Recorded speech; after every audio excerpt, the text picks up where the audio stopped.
Hello, English learners. Welcome back to the English Phrases Hub podcast.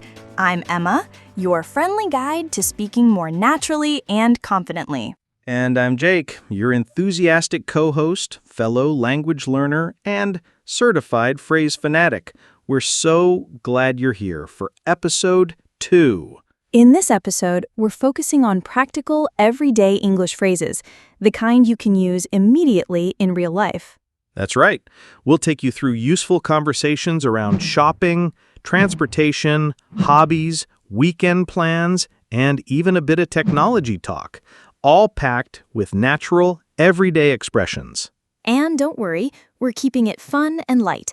We'll also share one of Jake's famously awkward English moments in our segment, Jake's Mistake.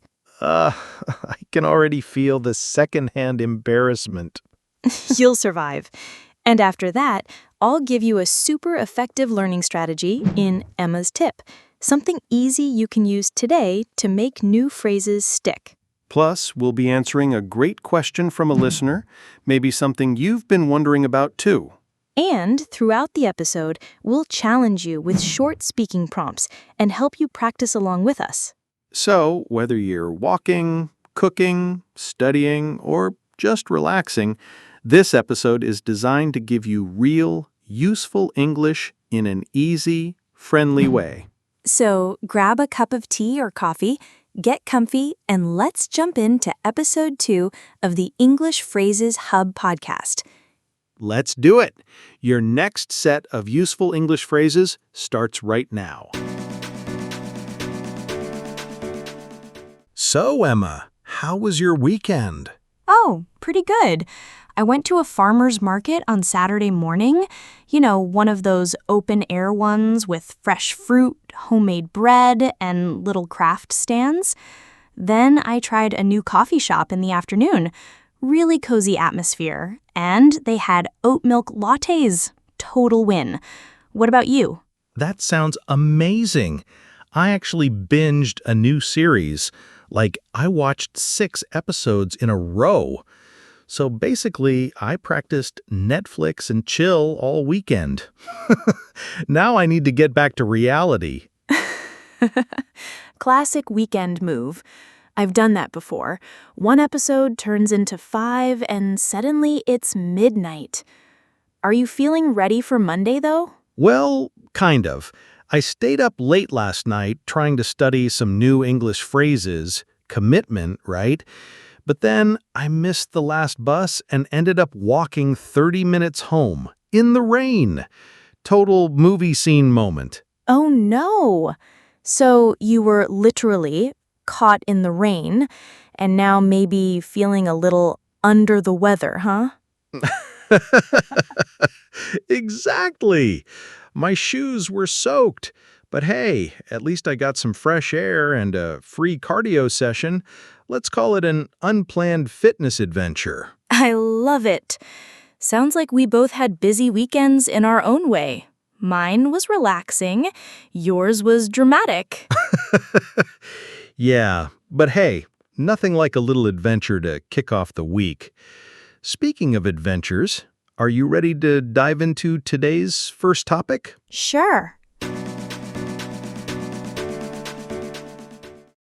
Imagine we're at the mall looking for a jacket. Lots of nice jackets here. I'll keep looking. I'm just browsing, thanks. Let me know if you need any help. So, Jake, I see a sign, 50% off, clearance sale. That's a good deal. Wow, 50% off? That's an awesome bargain. I love a sale. Maybe I should try it on. Here, use the fitting room. How does it fit? This jacket is really nice, but it feels a bit snug on my shoulders. You might need a larger size. They often have a range of sizes, but popular ones sell out fast. Check if they're out of stock in your size. Checking. Oh, it says only M left. Large is out. Maybe this store doesn't have it. We could ask the salesperson if they can check another branch, or ask about a refund or exchange option. Or maybe I'll just look for another style, or wait for the next big sale event. Either way, I think we just used a bunch of useful phrases. I said just browsing, good deal, try it on, and out of stock, without even thinking about it. That's great. Using them in real situations really helps them stick. You also used bargain and fitting room. Those are solid shopping vocabulary terms in English. Right, and now I won't forget them. Shopping can be fun and educational. Exactly. So, whether you're shopping for clothes, electronics, or groceries, these phrases will definitely come in handy. Okay, next up, transportation. Let's say I need to get downtown for a meeting. Are you taking the subway or the bus? I was planning on the bus, but yesterday I missed the bus by just 1 minute, so I'm worried. Ouch, that's annoying. Maybe leave a bit earlier. There's often heavy traffic in the morning, too. True. If traffic is bad, the bus might be delayed. Maybe I should try a different route. You could also carpool with a friend or take a ride-sharing service. Sometimes I hop in an Uber if I'm in a hurry. Good idea. When I take the subway, it's usually on time, but at night it can be slow or even stop more frequently. And don't forget to check the schedule. If the train's late, you could still catch a bus or call a taxi. Yeah. Hey, I have an app on my phone that tells me the bus arrival time. It's so helpful, especially when it's cold or raining, to avoid waiting outside too long. Nice! Using tech to make life easier. I sometimes just jump on my bike for short trips, too, or walk if the weather's nice. It's good exercise and helps me avoid the rush hour crowd. True. When I'm not in a rush, I love walking and listening to a podcast, like this one. Exactly. And we just used a lot of practical travel phrases without even trying. Let's highlight a few for our listeners. Miss the bus, to arrive too late to catch it. Heavy traffic, a lot of cars on the road moving slowly. On time, arriving at the scheduled time. Delayed, arriving late. Carpool, sharing a ride with others. Ride sharing, like Uber or Lyft. Rush hour, the busy time of day when many people travel to or from work. These phrases are super common in everyday English. If you travel, even just around your city, you'll hear and use these all the time. Now let's talk about hobbies and weekend plans. What do you like to do in your free time, Jake? Well, I love playing guitar and hanging out with friends. On Fridays, we usually chill out and play board games. It's our little tradition. Sounds fun. I like to take up a new hobby each year. Last year, it was painting. This year, I started jogging. That's awesome. I sometimes go for a run too. It's a good way to wind down after work and clear my head. Exactly. Sometimes I'm too tired, though, so I just kick back and watch a movie instead. Netflix and chill, right? Yes, in a friendly way, of course. Just relaxing on the couch. Yes, it's a common phrase these days. But yeah, even just reading a book or taking a long bath can help you relax and recharge. True. Are you free this Saturday? Maybe we can hang out and do something fun. Sure. How about we visit that new pottery class downtown? I've always wanted to try making pottery. That sounds interesting. I'd be willing to give it a go. It could be a team bonding sort of friend thing. It's always good to try new hobbies. Even if you fail, you learn something new. Speaking of which, I tried rock climbing once. I definitely need practice. And hopefully no injuries. Don't worry, I didn't get hurt. But I definitely discovered I'm more comfortable with 2 feet on the ground. All right, let's highlight a few key phrases we just used.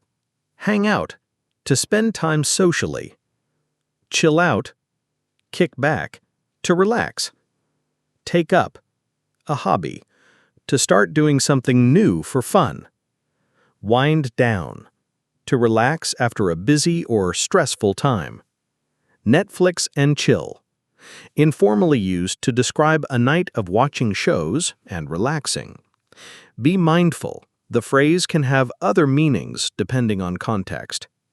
And remember, talking about hobbies is a great way to connect with people in everyday English conversations.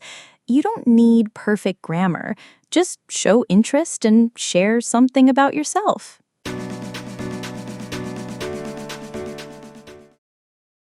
Finally, let's chat about technology and gadgets. We both use our phones a lot, right? Definitely. I downloaded a new language app yesterday to help with vocabulary. It's really handy, has little quizzes and flashcards. Nice. I just got a new phone. It has an amazing camera. Only problem is the battery life's not great. I find myself needing to charge it more often. Aren't new phones notorious for that? Just plug it in, friend. Yeah, charging now. Also, have you tried the new streaming app? I stream all my music on it. It has a fantastic playlist feature, perfect for background music while I work. I did. Streaming movies and music is so easy now. Remember when we had to download everything or buy CDs? I still have some CDs in my closet, classic stuff. But seriously, technology's changed everything. And thanks to Wi-Fi, I can do all this online without burning through my mobile data. Right. And when it comes to learning English, I use videos and podcasts all the time for listening practice. It's great that you can surf the web or watch lessons on your phone anywhere, anytime. Absolutely. Just don't forget to take breaks. Too much screen time can really strain your eyes. True. I try to do short screen breaks. During those, I sometimes jot down new words I picked up while watching. Oh, and speaking of tech, when we have a meeting, we usually say, "Let me share my screen," instead of passing paper around. Yep, modern life. So let's go over some tech-related phrases our listeners might want to remember. Download an app. Install an application on your phone. Stream a movie or song. Play content online without downloading it. Wi-Fi, wireless internet. Charge my phone or plug it in. Connect your phone to power. Share my screen. Show your computer or phone screen to others in a meeting or video call. Surf the web. Browse or explore websites online. All super useful for everyday conversations, especially in modern life and online learning. Now it's time for Jake's mistake. What slip-up do you have for us today, Jake? Well, I learned this idiom the other day. I'm so hungry I could eat a horse. I was joking around, then realized, Emma, did you think I meant it literally? Eat a horse? I thought you were just hungry. Tries not to laugh. Yeah, I meant the idiom. I said, I'm so hungry I could eat a horse, but kinda seriously. Then I saw you looking horrified, like I was planning a wild lunch. That's a classic idiom. It just means I'm very, very hungry. But don't worry, no one thinks you're actually planning to eat a horse. In both American and British English, it's just a silly exaggeration. Right. So basically it means I'm starving, not I need literal horse meat. Exactly. It's idiomatic. You could also say something like, I could eat a whole elephant, but honestly, I'm starving is the safest bet, especially if you don't want to freak people out at dinner. Good call. Thanks for the save, Emma. I'll remember to keep my hunger expressions slightly less alarming. All right, your mistake is safe with us. Now let's switch it over to something more helpful. It's time for Emma's tip. Thanks, Jake. Here's Emma's tip. And today, we're talking about a powerful way to remember the phrases you've learned, the shadowing technique. Shadowing. Sounds mysterious. It's not magic, but it works really well. Shadowing means repeating what you hear immediately, like you're the speaker's echo. You copy not just the words, but the tone, speed, and rhythm. Oh, so it's like being a voice twin for a few seconds. Exactly. It's a great way to train your pronunciation and listening skills. Let me show you. I'll say a phrase. I'm just browsing. Then you repeat right after me. Ready? I'm just browsing. Great. Now let's try another one from today. That's a good deal. That's a good deal. Perfect. Doing this a few times, especially with short phrases, helps turn the language into muscle memory. It feels more natural the more you do it. That makes sense. I do that sometimes when I watch shows. I pause and copy what they say, even if I feel a bit silly. That's actually another great way to shadow, using movies, YouTube, or even this podcast. Pick one phrase and shadow it 3 or 4 times. It sticks better that way. I also like making flashcards, one side with the phrase and the other with the meaning or even a little picture. Reviewing them on the go really helps me remember.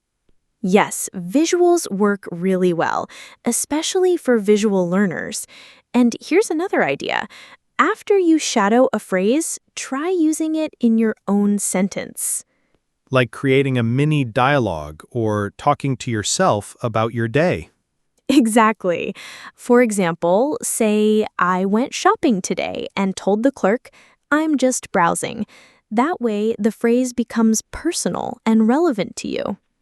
I like that. It's more than memorizing. It's making the phrase part of your daily vocabulary. Right. And don't stress if you forget at first. It's normal. Practicing a little every day, even 5 minutes, really adds up. And I love what you always say, have fun with it. Absolutely. The more relaxed and playful you are, the easier it is to learn.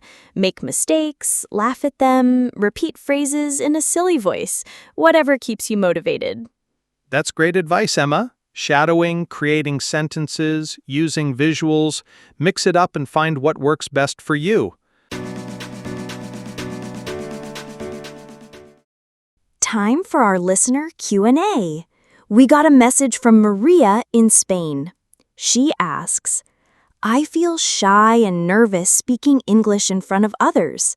How can I become more confident and use these phrases without hesitation? Great question, Maria. I've been there. I once froze speaking English to a class of 50 people. Not fun. First, Maria, remember, everyone makes mistakes when learning a language. Native speakers make mistakes too. What helped me was practicing with a language buddy or even talking to myself in the mirror. Pretend you're explaining something to a friend. Yes, and start small. Maybe practice these phrases with a friend or classmate who's also learning. You can role-play different scenarios, like one person is a store clerk and the other is a shopper, saying things like, just browsing or good deal.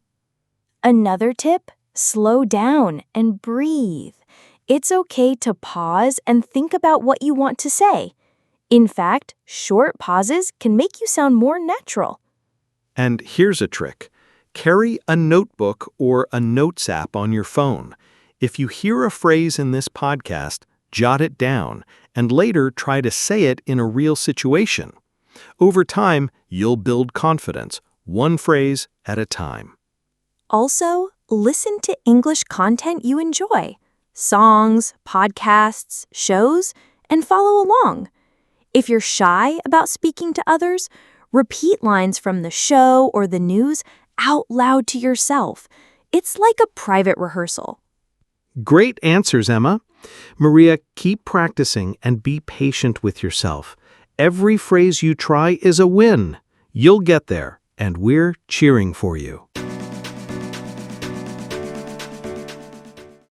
All right, it's time for our vocabulary and phrases recap.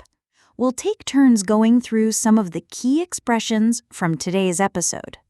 And, as always, try repeating them with us out loud. It's great practice.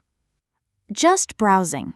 A polite way to say, I'm just looking, in a shop. Good deal. Bargain. Something sold at a really low price. That jacket is on sale. What a bargain! Try it on. To check if clothes fit, you try them on in the fitting room. Miss the bus. To arrive late and the bus leaves without you. I missed the bus by 1 minute. Heavy traffic. When the roads are full of cars causing delays. Hang out. Chill out. Hang out means to spend time with friends. Chill out means to relax. Take up a hobby. To start something new. I took up painting this year. Wind down. To relax after a busy day. I like to wind down with music. Download an app. To get a program onto your phone. I downloaded a language app yesterday. Stream a movie or song.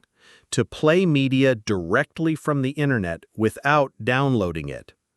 Spill the beans. An idiom meaning to accidentally reveal a secret. I'm starving, or I could eat a horse. A funny idiom meaning I'm very hungry. There were lots more today, but these are some of the big ones. Try using 2 or 3 of them in your conversations this week, or even in a short writing exercise. And now, it's time for your final challenge. All right, it's time for your mini speaking challenge. This is where you get to speak and practice using the phrases we've covered today. That's right. You don't need a partner or perfect grammar, just a little courage and your voice. Say it out loud and don't worry about mistakes. Shopping prompt. Imagine you're in a store looking for something to buy. Maybe it's clothes or maybe it's electronics. Practice saying things like, I'm just browsing, or wow, that's a good deal, or can I try this on? You can also describe something that's out of stock or ask a salesperson for another size. Daily plans prompt. Think about your upcoming weekend. What are you planning to do? Say it out loud like you're talking to a friend. Use phrases like, I'm going to hang out with my friends. I just want to chill out at home. Or, I need to wind down after a long week. Make it your own. Include a hobby or favorite way to relax. Travel prompt.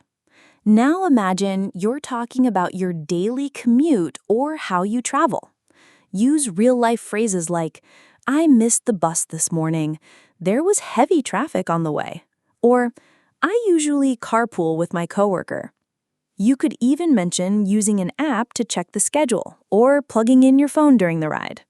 Remember, this isn't about saying it perfectly. It's about speaking, even if it's just to yourself. So here's what to do. Pause the episode, pick one of the prompts, and talk for a minute or 2 out loud. You can record yourself, look in a mirror, or write a quick script and act it out.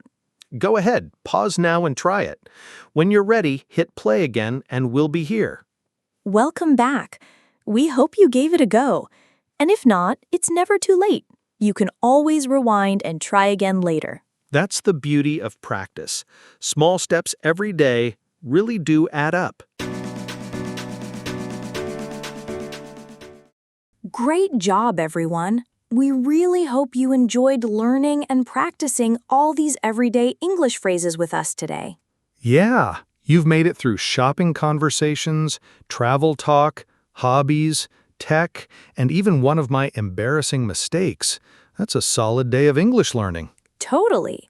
And remember, The key is to practice a little each day. Even 5 minutes of speaking or reviewing makes a big difference. Don't be afraid to use the phrases in real life either. Whether you're texting a friend, ordering food, or commuting to work, try sneaking in a phrase or two you learned today. And if you liked this episode, don't forget to tap that like button and subscribe or follow the podcast wherever you're listening so you never miss an episode. Especially episode 3. We've got something special coming. That's right. In our next episode, we'll dive into travel and food, 2 of our favorite topics. You'll learn how to order at a restaurant, ask for the check or bill if you're British, and book tickets or ask for directions when you're exploring a new place. And we might just share a few funny travel stories of our own, too. So get ready for practical, real-world phrases that you can use on your next adventure, whether it's abroad or just a weekend getaway. Honestly, you won't want to miss it. And if you found today's episode helpful, consider sharing it with a friend who's also learning English. Learning together can be super motivating. Thank you again for joining us today. Keep speaking, keep smiling, and remember, your progress matters. You're doing amazing. English is a journey, and every phrase you practice brings you closer to fluency. We'll see you in episode 3. Until then, take care and happy learning. Bye, everyone. Keep speaking English and have fun with it.